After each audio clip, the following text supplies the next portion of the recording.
प्यारे बच्चों नमस्ते। स्वागत है आप सभी का आपके अपने YouTube चैनल जिज्ञासा पर। प्यारे बच्चों, आज हम खिलौने वाला कविता जिसका कि अभ्यास कार्य करेंगे। अभ्यास कार्य शीर्षक है कविता और तुम। प्रश्न है, तुम्हें किसी न किसी बात पर रूठने के मौके तो मिलते ही होंगे। अक्सर तुम किस तरह की बातों पर रूठती हो? इसका उत्तर रहेगा, मैं अक्सर खाने पीने और टीवी देखने की बातों पर रूठती हूँ, क्योंकि छोटे बच्चे जो होते हैं वो ज़्यादातर टीवी देखना पसंद करते हैं और अपनी पसंद का खाना खाना पसंद करते हैं। यदि उन्हें उनकी पसंद की चीज़ें ना मिले तो वो रूठ जाते हैं। इसके और भी अनेकों उत्तर हो सकते हैं जो आपके अनुसार हो। अगला प्रश्न है, माँ के अलावा घर में और कौन कौन है जो तुम्हें मनाते हैं? इसका उत्तर रहेगा, माँ के अलावा घर में दादा दादी बड़े भाई बहन मुझे मनाते हैं, क्योंकि छोटे बच्चे जो होते हैं वो अपने दादा दादी के दुलारे होते हैं, प्यारे होते हैं। इसलिए ज़्यादातर उन्हें उनके दादा दादी और उनके बड़े भाई बहन ही मनाते हैं जब वे अक्सर रूठ जाते हैं। प्रश्न 2 है, हम ऐसे कई त्योहार मनाते हैं जो बुराई पर अच्छाई की जीत पर बल देते हैं। ऐसे त्योहारों के बारे में और उनसे जुड़ी कहानियों के बारे में पता करके कक्षा में सुनाओ। बहुत सारे त्योहार हैं प्यारे बच्चों ऐसे, उनमें से कुछ त्योहारों के नाम मैंने यहाँ पर लिखे हैं। ऐसे त्योहारों में दीपावली, दशहरा, होली और जन्माष्टमी आदि त्योहार हैं जो बुराई पर अच्छाई की जीत पर बल देते हैं। ये त्योहार हमें संदेश देते हैं कि हमेशा अच्छाई की ही जीत होती है। देर हो सकती है लेकिन जीत सदैव अच्छाई की ही होती है। इन त्योहारों से संबंधित बहुत सारे नाटक होते हैं, बहुत सारी कहानियाँ होती है जिनको आप पढ़कर यह महसूस कर सकते हैं, यह जान सकते हैं कि सदैव अच्छाई की ही जीत होती है। प्रश्न 3 है, तुमने रामलीला के जरिए या फिर किसी कहानी के जरिए रामचंद्र के बारे में जाना समझा होगा। तुम्हें उनकी कौन सी बातें अच्छी लगी? उत्तर रहेगा, मुझे उनका दयालु, विनम्र और सहयोगी स्वभाव का होना, अपने माता पिता की आज्ञाकारी संतान होना, अपने कर्तव्य के प्रति कर्तव्यनिष्ठ होना बहुत अच्छा लगा, क्योंकि भगवान श्री राम दयालु स्वभाव के हैं। वो हमेशा दूसरों की सहायता करते हैं, अपने माता पिता के आदेशों का, उनकी आज्ञा का पालन करते हैं, अर्थात उनका कहना मानते हैं। वे अपने कर्तव्य के प्रति कर्तव्यनिष्ठ हैं। जो उनकी जिम्मेदारी होती है उन्हें वे पूर्ण करते हैं, अच्छे से निभाते हैं। ये सब बातें मुझे उनके बारे में बहुत अच्छी लगी। हो सकता है आपको इनके अलावा उनकी अच्छी बातें लगी हो, तो इसका उत्तर भी अलग हो सकता है। यह उत्तर केवल आपको दिशा निर्देश देने के लिए दिया हुआ है। नीचे दिए गए भाव कविता की जिन पंक्तियों में आए हैं उन्हें छांटो। कविता है, उनमें कुछ लाइनें हैं जो इन भाव से, इन अर्थ से मिलती है। जैसे, खिलौने वाला साड़ी नहीं बेचता है। कविता में एक पंक्ति आई है, कभी खिलौने वाला भी माँ क्या साड़ी ले आता है। तो इस लाइन का अर्थ यही है कि खिलौने वाला कभी साड़ी नहीं बेचता है। अगला अर्थ है खिलौने वाला बच्चों को खिलौने लेने के लिए आवाज़ें लगा रहा है। कविता में इससे संबंधित पंक्ति है, नए खिलौने ले लो भैया, जोर जोर वह रहा पुकार, कि वह जोर जोर से आवाज़ें लगा रहा है, पुकार रहा है कि बच्चों नए नए खिलौने हैं, आप सभी खरीद लो, ले लो। कविता और तुम, ये शीर्षक चल रहा है इस अभ्यास कार्य का। अगला प्रश्न है, मुझे कौन सा खिलौना लेना चाहिए, उसमें माँ की सलाह चाहिए।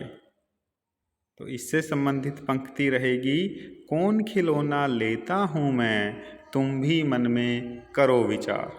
इस पंक्ति का अर्थ, इस पंक्ति का भाव यही है कि वो बच्चा कौन सा खिलौना लेना चाहता है। इसमें वो अपनी माँ की सलाह मांग रहा है, मशवरा मांग रहा है। माँ के बिना कौन मनाएगा और कौन गोद में बिठाएगा।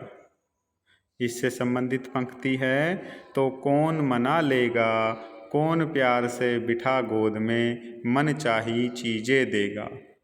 अर्थात जब मैं रूठ जाऊंगा तो मुझे कौन मनाएगा, कौन अपनी गोद में बिठाकर मुझे लाड़ प्यार करेगा, मेरी मनपसंद चीज़ें मुझे खरीद कर देगा। खिलौने वाला शब्द जो शीर्षक है वह है खेल खिलौने। खिलौने वाला शब्द संज्ञा वाला शब्द जोड़ने से बना है, कि जो संज्ञा शब्द है खिलौने, उसमें वाला शब्द जोड़ने से खिलौने वाला शब्द बना है। नीचे लिखे वाक्यों में रेखांकित हिस्सों को ध्यान से देखो और संज्ञा, क्रिया आदि पहचानो। प्यारे बच्चों, यह जो पंक्ति है, पान वाले की दुकान आज बंद है, तो यहाँ पर जो रेखांकित शब्द है वह है पान वाले, अर्थात इसमें जो संज्ञा शब्द है वह है पान। इसके अलावा भी एक संज्ञा शब्द है यहाँ पर, वह है दुकान। यहाँ पर मैं लिख देता हूँ स्क्रीन पर। तो जो पान और दुकान ये दोनों ही शब्द है, ये संज्ञा शब्द है, और जो क्रिया शब्द है वह है बंद। तो मैंने यहाँ पर लिखा हुआ है, एक ही संज्ञा शब्द लिखी पान, एक दूसरी भी है दुकान। आगे है, महमूद 5 बजे वाली बस से आएगा। इस वाक्य में जो संज्ञा शब्द है वह है महमूद, और जो क्रिया शब्द है वह है आएगा। एक और भी संज्ञा शब्द है इसमें, बस।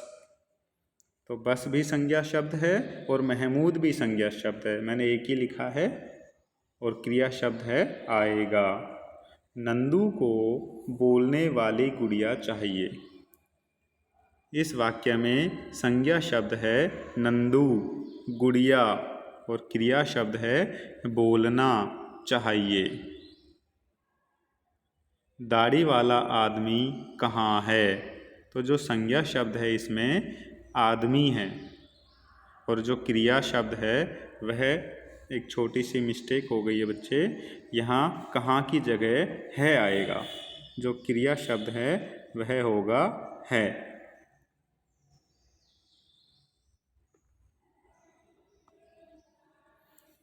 इस सामान को ऊपर वाले कमरे में रख दो। जो संज्ञा शब्द है वह है सामान, कमरा, और क्रिया शब्द है वह है रखना।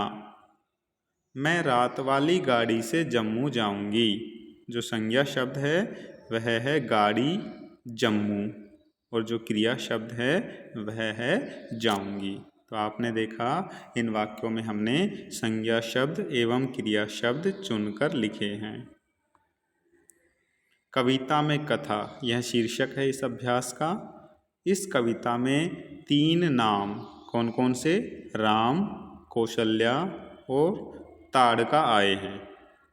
ये तीनों नाम किस प्रसिद्ध कथा के पात्र हैं। यहाँ पर भी एक छोटी सी मिस्टेक हो गई है प्यारे बच्चों टाइपिंग में। ये तड़का नहीं है, ये है ताड़का, तो आप इसे ताड़का समझे। तो ये जो तीनों ही नाम हैं, ये एक प्रसिद्ध कथा है रामायण, उस कथा के पात्र हैं, उस कथा में हिस्सा लेने वाले व्यक्ति हैं।